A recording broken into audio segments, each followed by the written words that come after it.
হযরত ইমাম হুসাইন রাদিয়াল্লাহু তাআলা আনহু অনেক বড় ইতিহাস, শুধুমাত্র নামাজ সম্পর্কে আলোচনা, তাই একটুখানি বলছে শুনুন কিরকম তাদের ভিতরে মাহাব্বত ছিল জগৎবাসীদিগকে শিক্ষা দেওয়ার জন্য, যাতে করে আমার নবীর উম্মত উম্মতিরা নাজাত পায়। সেই জন্য বাবা ইমাম হুসাইন আল্লাহকে সন্তুষ্টি লাভের জন্য এবং আমার নবী দয়া নবীর মহাব্বতে, আল্লাহ রাসূলের মহাব্বতে, ভালোবাসায় তিনি কেমন ভাবে বাবা দুনিয়াদারি মানুষদের কাছে নত স্বীকার করে নাই, অন্যায়কারীদেরকে সমর্থন করেন নাই। ইমাম হুসাইন রাদিয়াল্লাহু তাআলা আনহু হুজুর আমার ন্যায়ের পক্ষে ছিলেন, হকের উপরে থাকার জন্য, সত্যের উপরে থাকার জন্য। এটা কিনা ইয়াজিদ মেনে নিতে পারে না। ও ভাইজানেরা, ইয়াজিদের নেতৃত্বটাকে টিকিয়ে রাখার জন্য হযরত ইমাম হাসান আর হুসাইন এবং ইমাম বংশকে মিটিয়ে দেওয়ার চেষ্টা করেছিল। প্রিয় মুসলমান শুনে রাখেন, হযরত ইমাম হুসাইন রাদিয়াল্লাহু তাআলা আনহু, ও ভাইজানেরা, যখন তিনি এমন করে মদিনা শরীফে নিজের ভাই হাসানকে হারিয়েছিলেন বাবা, ওই সময় তিনি প্রস্তুতি নিলেন, আমি আর মদিনা জমিনে থাকবো না, আমি মদিনা জমিন থেকে চলে যাব। আল্লাহর নবীর অনেক বিশিষ্ট সাহাবীরা বলেছিলেন, ও ইমাম হুসাইন আপনি কোথায় যাবেন? হযরত ইমাম হুসাইন বলেছিলেন, ওই কুফাবাসীরা পত্র দিয়ে আমাকে আমন্ত্রণ করছে, আমি ওখানে যাব, আমি ওখানে যাব। আল্লাহ নবীর সাহাবীরা, অনেক সাহাবীরা বলছে, হুজুর আপনি যাবেন না, আপনার আব্বা জান শেরে খোদা আলী এমন করে তানাকে আমন্ত্রণ করে কুফাবাসীরা ডেকে নিয়ে শহীদ করে দিয়েছে, খবরদার খবরদার আপনি যাবেন না। ইমাম হুসাইন রাদিয়াল্লাহু তাআলা হুজুর কিনা এমন করে তিনি তানাদের কথা শুনলেন, কিন্তু তানার ভিতর একটাই চিন্তা, যারা এমন করে আমাকে পত্র পাঠিয়ে দিয়ে জানায় যে আপনি আসলে আপনার কাছে বায়াত হয়ে যাব, আমি যদি না যাই তাহলে আল্লাহ পাকের দরবারে আমার জবাব দিতে হবে। ইমাম হুসাইন রাদিয়াল্লাহু তাআলা আনহু মাঝখানে অনেক কথা, পরিশেষে হুজুর যখন এমন করে দেখতে পাওয়া যায় কুফার দিকে রওনা হয়ে গেলেন, হুজুরের সঙ্গে সাথে অনেকে বললেন, হুজুর আমরা আপনার সঙ্গে যাব। এক এক করে একজন নয়, দুইজন নয়, ৭২ জন হুজুরের সঙ্গে সাথে, তার মধ্যে ৪০ জন হলো পুরুষ আর ৩২ জন হলেন এমন করে মহিলা এবং শিশু মাসুম বাচ্চা। এমন করে দেখতে পাওয়া যায় ওই কুফা নগরীর দিকে যখন এগিয়ে যায় ইমাম হুসাইন রাদিয়াল্লাহু তাআলা আনহু ঠিক কারবালার ময়দানে পৌঁছে গেছেন। আব্দুল্লাহ বিন জিয়াদ আটকে দেয়। আব্দুল্লাহ বিন জিয়াদ বলে, ইমাম হুসাইন তোমাকে আর একটা পায়ে গোনো যাবে না, তোমার এখানে থাকতে হবে, এখানে আমাদের বিরুদ্ধে তোমার যুদ্ধ করতে হবে। ইমাম হুসাইন বলেছিলেন, আমি তো যুদ্ধ করার জন্য আসিনি, আমাকে তো পত্র দিয়ে বলা হয়েছে, আমাকে এখানে আমন্ত্রণ করা হয়েছে, আমি ইয়াজিদের কাছে যাব, আমাকে ইয়াজিদের কাছে যেতে নাও। বলছে না হবে না, তোমাকে এখানে আটকে দেওয়া হলো এবং তুমি যুদ্ধের জন্য তৈরি হও। ইমাম হুসাইন রাদিয়াল্লাহু তাআলা আনহু, হুজুর তিনি তো যুদ্ধ করার জন্য যায়নি, ঠিক না? আর মাত্র ৭২ জন, কজন? ৭২ জন। আর ইয়াজিদের দলবলরা হাজার হাজার হাজার হাজার চতুর্দিকটা ঘিরে ফেলেছে। কি বাবা ৭২ জন হাজার হাজার মানুষের পক্ষে সম্ভব? সম্ভব, কিন্তু আল্লাহ পাক চাইলে সম্ভব। জোরে বলুন সুবহানাল্লাহ। আমাদের ভাইজান হুজুর এসেছেন, একটু তাকবীর দেন। নারে তাকবীর, নারে তাকবীর, নারে তাকবীর। ভাইজান হুজুর কে সিলসিলায়ে হক মুজাদ্দিদ জামান, সিলসিলায়ে হক মুজাদ্দিদ জামান। নারে তাকবীর, নারে তাকবীর। একটু মহব্বতে দরুদ আল্লাহুম্মা।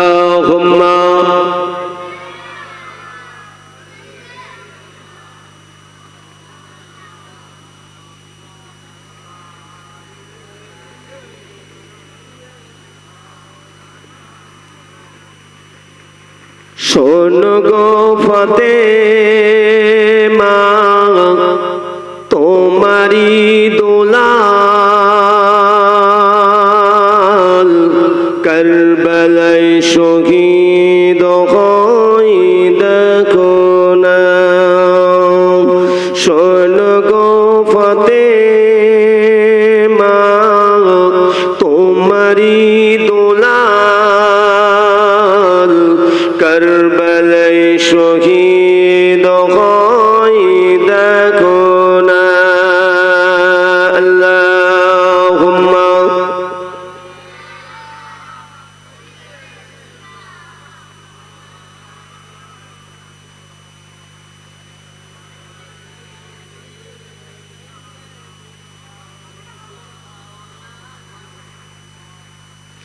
يجدير جلومك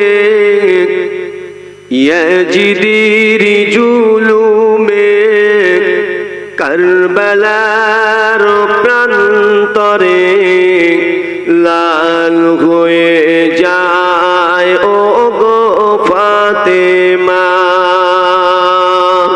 ইয়াজিদির জুলুমে কারবালার প্রান্তরে লাল হয়ে যায় ও গো ফাতেমা।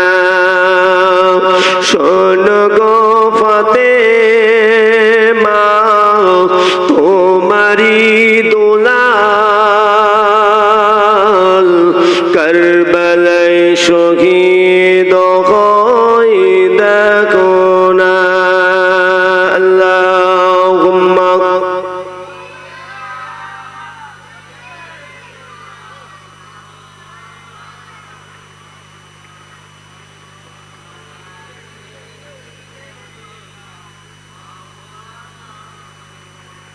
اللهم صل على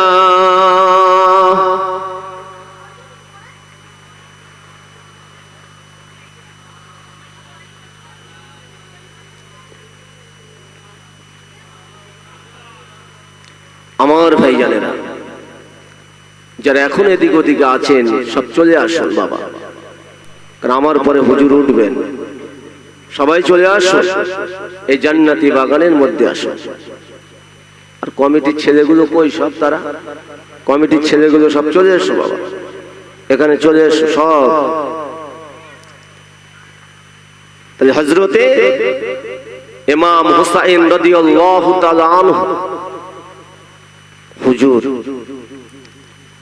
তিনি আমার নবী পাকের নাতি। জানাদের সম্পর্কে আল্লাহ রাসূল বলেছেন, যারা আমার হাসান আর হুসাইনকে ভালোবাসলো আমি রাসূলুল্লাহ, তারা যেন আমাকে ভালোবাসলো। জোরে বলে সুবহানাল্লাহ। যারা আমার হাসান আর হুসাইনকে কষ্ট দিল আমি রাসূলুল্লাহকে কষ্ট দিল। তাহলে নবীকে কষ্ট দিয়ে কেউ নাজাত পাবে?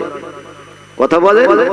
তাহলে আজকে আমরা যদি ইমাম হাসান হুসাইনের মহব্বতে ভালোবাসা, তানা রুহানি দোয়া নেক দোয়া নেওয়ার জন্য যদি মাহফিল ইন্তজাম করে থাকি, তাহলে আমরা যদি এখানে আসি, আমি জানি বৃষ্টি হচ্ছে, বৃষ্টি বন্ধ নেই, কিন্তু বাবা এখন যদি কোনো দুনিয়াদারি ক্ষেত্রে যদি কোনো আর্জেন্ট কাজ আপনার সামনে এসে পড়ে, আপনি ঘরে থাকতে পারবেন? থাকতে পারবেন? দুনিয়ার পিছনে ছুটবো, কিন্তু পরকাল ওটা পরের কথা, ঠিক না বল? আরে মৃত্যু হবে, তারপর কবরে যাবো, সে অনেক দেরি। আমার এই তো বয়স, আমার এই তো বয়স, এখন মরার সময় হয়নি।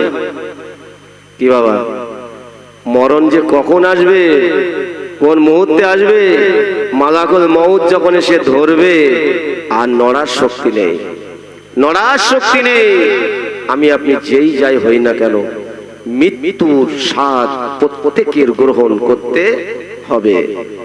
যাই হোক, ইমাম হুসাইন রাদিয়াল্লাহু তাআলা আনহু হুজুর আমার সময় দেখতে পাওয়া যায় হুজুর যখন মাত্র ৭২ জন সঙ্গে সাথে নিয়ে কারবালার ময়দানে দাঁড়িয়ে বাবা ও ভাইজানেরা মুরব্বী আব্বাজানেরা ওই সময় ইয়েজিদের দলবলেরা আব্দুল্লাহ বিন জিয়াদ আওয়াজ দিয়ে বলেছিল ইমাম হুসাইন তোমাকে কোন রকমে যেতে দেওয়া হবে না, তুমি যুদ্ধের জন্য তৈরি হও। ইমাম হুসাইন বলেছিলেন আমি তো যুদ্ধ করতে আসি নাই, আমাকে তো দাওয়াত করা হয়েছে, আমি এই জন্য এসেছি, আমাকে ইয়েজিদের কাছে যেতে দাও। কিন্তু না না, তোমাকে যেতে দেওয়া হবে না। ও ভাইয়ানেরা, ইমাম হুসাইন বুঝতে পারলেন আমার দুনিয়ার পক্ষে বিদায় হতে হবে। আমার ভাইজান ইমাম হাসানকে, আমার বড় ভাই হাসানকে বিষ পান করিয়ে শহীদ করে দিয়েছে, আমি হুসাইন আমাকেও শহীদ করে দেবে। হযরত ইমাম হুসাইন শাহাদাতের সুগন্ধ তিনি পেতে লেগেছেন। হযরত ইমাম হুসাইন বুঝতে পারলেন আমাকে কারবালার ময়দানে শহীদ করে দেবে। হযরত ইমাম হুসাইন রাদিয়াল্লাহু তাআলা হুজুর আমার ওই সময় ভাবলেন যে আমার জন্য আমার সঙ্গী সাথীদের বিপদে আমি ফেলবো না, যারা কিনা ঈমানওয়ালা মানুষ, যারা হলেন সত্যবাদী মানুষ, যারা হলেন আল্লাহ ভীরু মানুষ, যারা কিনা আল্লাহকে প্রকৃত ভয় করেন, যারা আমার নবীর খাঁটি উম্মত, তারা কোনোদিন কোনো মানুষকে বিপদে ফেলে না, কোনো মানুষকে বিপদগ্রস্ত করে না, তারা কোনোদিন ওয়াদা করে ওয়াদা খেলাফ করে না। কারণ আল্লাহ নবী দয়া নবী দো জানি বাদশা নবী বলেন যারা কিনা খাঁটি আমার উম্মত হবে তারা কখনোই আমানাতের মাল খেয়ানাত করে না, তারা কখনো ওয়াদা করে ওয়াদা খেলাফ করে না। ওয়াদা খেলাফকারী আল্লাহ নবী বলেন তারা আমার খাঁটি উম্মত নয়। যারা আমানাতের মাল খেয়ানাত করে, এই খেয়ানাতকারী আমার খাঁটি উম্মত নয়। আল্লাহ নবী দয়া নবী দো জানে বাদশা নবী আমার জানিয়ে দিয়েছেন। তাই আমার নবীর নাতি হযরত ইমাম হুসাইন রাদিয়াল্লাহু তাআলা আনহু তিনি আমানাতের মাল হেফাজত করেছিলেন, তিনি আমানাতকে খিয়ানাত করেন নাই, তিনি হকের উপরে সত্যের উপরে ছিলেন। তাই তিনি ভাবলেন আমার সঙ্গী সাথীরা আমার জন্য এদেরকে বিপদগ্রস্ত করতে দেব না। ইমাম হুসাইন ওই সময় ৭২ জন সঙ্গী সাথীদেরকে বলেছিলেন এ আমার সঙ্গী সাথীরা তোমরা যাও মদিনাতে ফিরে চলে যাও, তোমরা আমার সঙ্গে থেকো না, ওরা আমাকে শহীদ করে দেবে। যদি তোমরাও থাকো তোমাদেরকে শহীদ করে দেবে। যাও আমার জন্য তোমরা শহীদ হও না, আমার জন্য তোমরা জীবন দিও না। ওই সময় দেখতে পাওয়া যায় বাবা ইমাম হুসাইনের দলবলেরা বলেছিলেন না না না না, আপনি হলেন ইমাম বংশ, আপনি হলেন নবীর নাতি, আমরা আপনাকে ছেড়ে কোথাও যাব না। জোরে বলো, আরো জোরে বলুন। আমরা জীবন দেব, আমাদের জীবন চলে যাবে তাতে আমরা রাজি আছি। দুনিয়া থেকে তো একদিন বিদায় হতে হবে, তাতে আমরা রাজি আছি। কিন্তু ন্যায়ের পক্ষে আমরা আছি, সত্যের উপরে আমরা আছি। আমরা কখনো অন্যায় পথে চলতে পারি না। আপনি হলেন নবীর নাতি হুসাইন, আপনাকে নবী ভালোবাসেন, আপনাকে ভালোবাসা মানে নবী পাকে ভালোবাসা। আমাদের জীবন চলে যাবে, আমরা আগে মৃত্যু বরণ করব, আপনার একটা পশমের আঘাত করতে দেব না। এনারাই হলেন মুসলমান। মুসলমানের কোয়ালিটি আছে বাবা। আল্লাহ কোন মুসলমানকে ভালোবাসে একটু কথা বলে, ইল্লা ওয়া আনতুম মুসলিমুন, মুমিন মুসলমানকে, নামধারী মুসলমানকে আল্লাহ কখনো ভালোবাসে না। মুসলমান বলে দাবি করব অথচ সুদ খাওয়া ছাড়বো না, লটারির টিকিট কাটা বন্ধ করব না, ঠিক কিনা? মুসলমান বলে দাবি করব মদের গেলাস ছাড়বো না। এ কি প্রকৃত মুসলমান? কথা বলে, প্রকৃত মুসলমান? কটা কথা বলবো, হক কথা তিতো লাগে কাদের বাবা? হক কথা তিতো লাগে কাদের? হক কথা তাদেরই তিতো লাগে যারা দোদুল্যমান, হক কথা তাদের তিতো লাগে যারা এমন করে ওই কাজের কাজে। আমি যদি মদের বিরুদ্ধে বলি যারা মদ পান করে তাদের রাগ হবে, আমি যদি সুদের বিরুদ্ধে বলি যারা সুদ খায় তাদের রাগ হবে, আমি যদি লটারির টিকিটের বিরুদ্ধে বলি যারা লটারির টিকিট কাটে তাদের রাগ হবে, আমি যদি আমানত যারা খেয়ানাতকারী তাদের বিরুদ্ধে বলি তাদের রাগ হবে।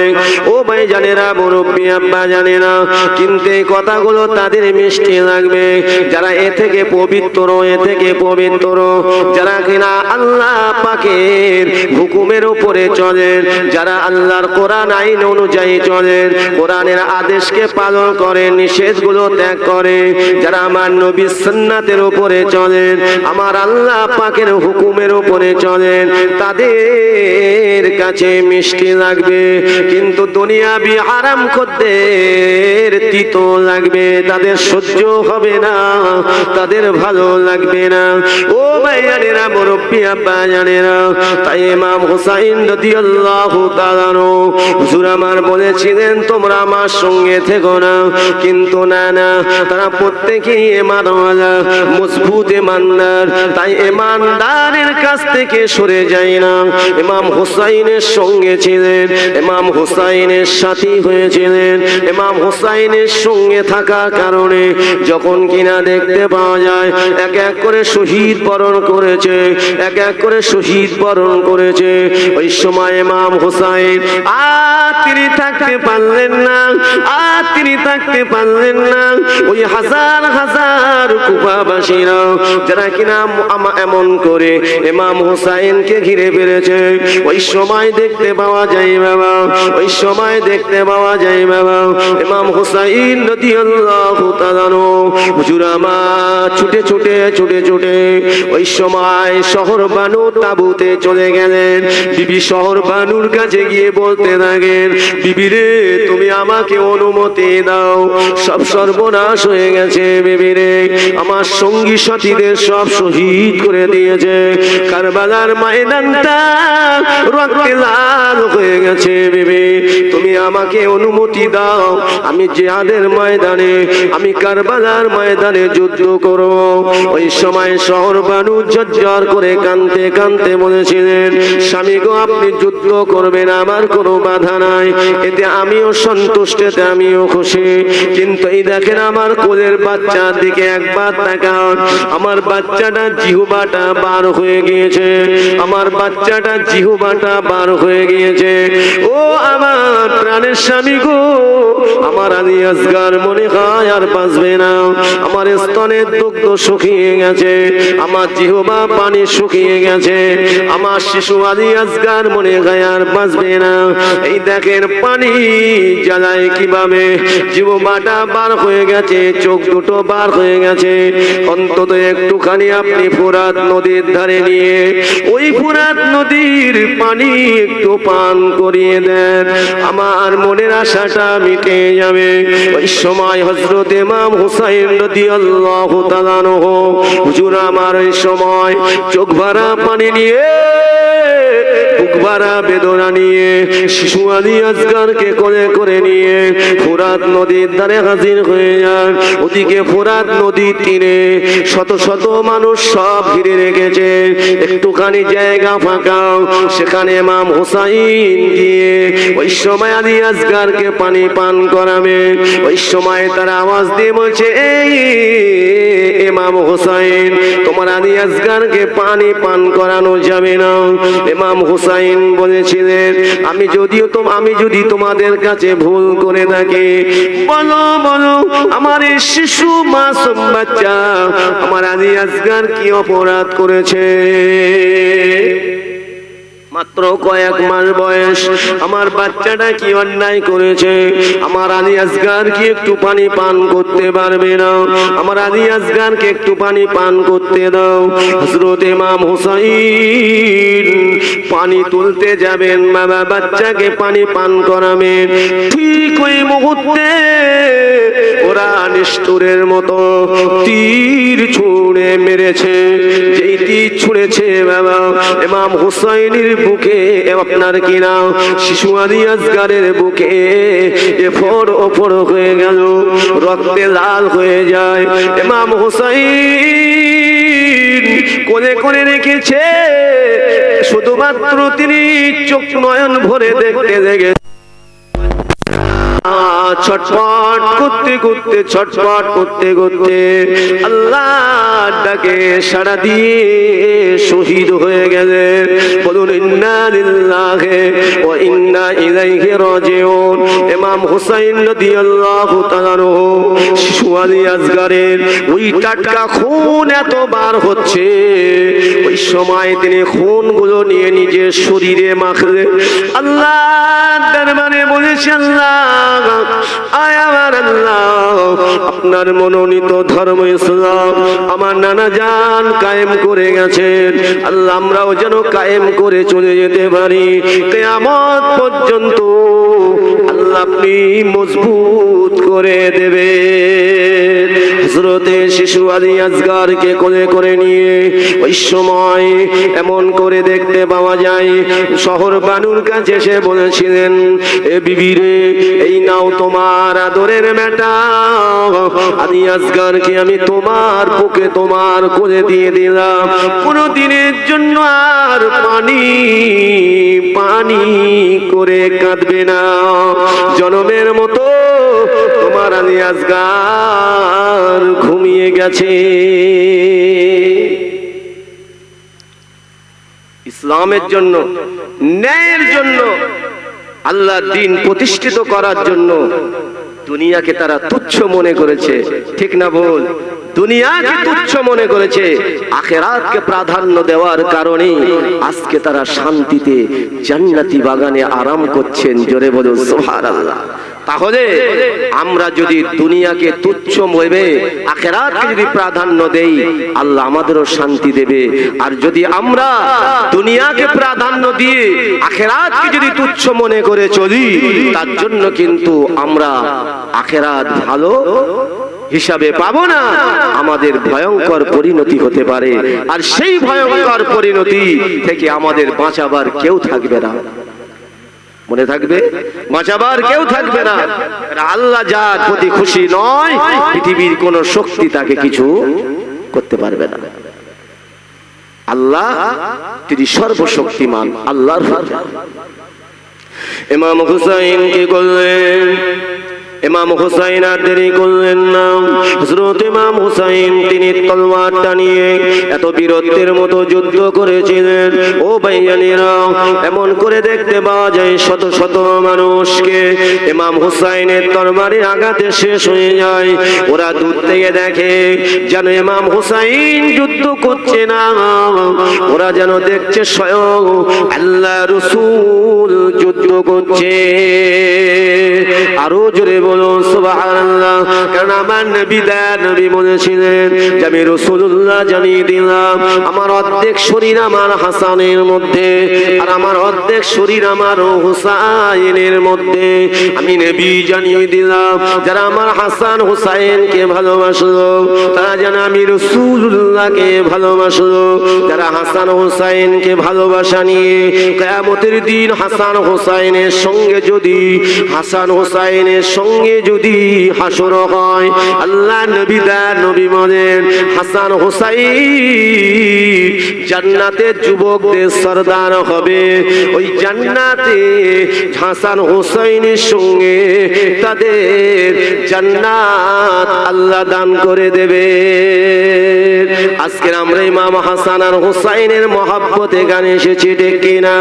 ও ভাইয়ানেরা, আল্লাহ যেন সেই হাসান হুসাইনের রুহানি দোয়া, নেক দোয়া আমাদের সকলের নসিবে যেন দান করেন। আমার কমিটি ছোট্ট ছোট্ট ভাইদের নসিবে যেন দান করেন। আর যারা দান করেছিল গত বছরে, যারা ওয়াদা করেছিলেন, এই ওয়াদা যারা পূর্ণ করেছেন, আল্লাহ পাক তাদেরকে যেন কবুল করেন। আল্লাহ পাক তাদেরকে যেন কবুল করেন। করেন, কারণ ওয়াদা করলে ওয়াদা পূর্ণ করতে হয়, নইলে আল্লাহ পাকের দরবারে কিন্তু হিসাব দিতে হয়। ও ভাইয়ারা, মুরব্বি আব্বা জানেরা, তাই ইমাম হুসাইন রাদিয়াল্লাহু তাআলা আনহু হুজুর আমার যুদ্ধ করছেন বাবা, পরিশেষে ইমাম হুসাইন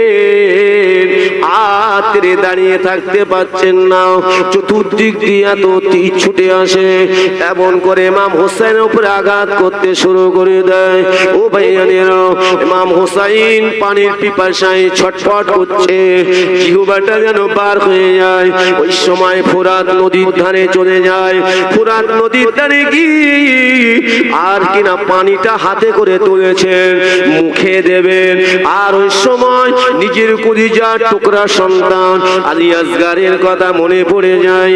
ওই সময় আলী আসগারের কথা যেই মনে পড়ে গিয়েছে, না না না না, আমার বাচ্চাটা পানি পান করতে পারিনি, আর আমি কিভাবে এই ফোরাত নদীর পানি পান করব, আমার পক্ষে সম্ভব নয়, পানিটা ফেলে দিয়েছিলেন। যাই হোক বাবা, সংক্ষেপ করব, মূল কথা হলো ইমাম হুসাইন সেদিন ছিল জুমার দিন। জুমার দিন বাবা, জুমার দিন ইমাম হুসাইন তিনি যে বিপদগ্রস্ত হয়েছিলেন, তিনি যদি নামাজ না পড়তেন কোনো গুনাহ কি হতো নাকি? ওনাদের কোনো গুনাহ নাই, কিছুই হতো না। ইমাম হুসাইন রাদিয়াল্লাহু তাআলা আনহু আব্দুল্লাহ বিন জিয়াদের দলবলকে বলেছিল, জিদের দলবল দিগকে বলেছিলেন যে আমার একটা দাবি হলো, আজকে জুমার দিন, আজকে জুমার দিন সমস্ত মসজিদের ইমাম সাহেবরা খুতবা পাঠ করছে, খুতবা পাঠ করছে, খুতবার মধ্যে আমার নানা জানের নাম উচ্চারিত করছে, খুতবার মধ্যে আমার নানা জানের সাহাবীদের নাম উচ্চারিত হচ্ছে, আমার আব্বা জান আলীর নাম উচ্চারিত হচ্ছে, আমার বড় ভাই হাসানের নাম উচ্চারিত হচ্ছে, আমি হুসাইনের নাম উচ্চারিত হচ্ছে। তাই আমি হুসাইন আজকে জুমার দিনে নামাজ আদায় করতে পারি নাই, তাই আমি কারবালার ময়দানে দাঁড়িয়ে 2 রাকাত নামাজ আদায় করতে চাই। হযরত ইমাম হুসাইন রাদিয়াল্লাহু তাআলা আনহু হুজুর আমার 2 রাকাত নামাজ আদায় করে আল্লাহ পাকের দরবারে দুটো হাত তুলে নিজের জন্য দোয়া করেন নাই, নিজের জন্য শুধু দোয়া করেন নাই, ইমাম হুসাইন আমার নবীর সমস্ত গুনাহগার উম্মত উম্মতীদের জন্য দোয়া করেছিলেন, আর বলেছিলেন, এ নবীর উম্মতেরা, আমার নানা জানের উম্মত উম্মতীরা, আমি হুসাইন আমি আমার জীবনের শেষ সময়টা নামাজ আদায় করলাম। শুধু তাই নয়, আমি তোমাদেরকে জানিয়ে দিলাম, নামাজ তোমরা ছাড়বে না, নামাজ হলো আল্লাহ পাকের জান্নাতের চাবি। আরো জোরে বলো সুবহানাল্লাহ। ও ভাইয়ানেরা, ওরা কত বড় নিষ্ঠুর! ইমাম হুসাইনকে যখন শহীদ করে দিয়েছিল, গর্দানটা আলাদা করে দিয়েছিল, ঠোঁটটা একদিকে, মাথাটা একদিকে, ইমাম হুসাইনের মাথাটাকে নিয়ে জিদের কাছে নিয়ে গিয়েছিল। ও ভাইয়ানেরা, একটা পাত্রের উপরে রেখে দিয়েছিল। ইমাম হুসাইনের মুখমণ্ডলটা, চাঁদ মুখটা যেন নূরের মতো আলোকিত হয়ে যেন চমকাতে লেগেছে। ইমাম হুসাইনের মুন্ডুটা, মাথা মুবারকটা ওই পাত্রে রেখে দিয়ে আব্দুল্লাহ বিন জিয়াদ সে কিনা এমন করে তার পায়ের নিচে, পায়ের ধারে রেখে দিয়ে জিদ সে কি করেছিল, হাতে একটা লাঠি, একটা ছড়ি ছিল, ওই লাঠিটা নিয়ে ইমাম হুসাইনের মুখের উপরে গুঁতো মারতে থাকে। ইমাম হুসাইনের এমন করে ঠোঁটের উপরে গুঁতো মারতে থাকে, দাঁতের উপরে গুঁতো মারতে থাকে। ওই সময় আল্লাহ নবীর একজন বৃদ্ধ সাহাবী, যার নাম হলো হযরতে যায়েদ রাদিয়াল্লাহু তাআলা আনহু, 80 বছরের অধিক বয়স। হযরতে যায়েদ সহ্য করতে পারলেন না যে ঠোঁটে আমার নবী কতবার চুম্বন দিয়েছে। আমার নবী হযরতে হাসান হুসাইনের এই ঠোঁটে কত চুম্বন দিয়েছে, আর নিষ্ঠুরের মতো ইজিদ সেখানে ওই লাঠি দিয়ে খোঁচা দিচ্ছে।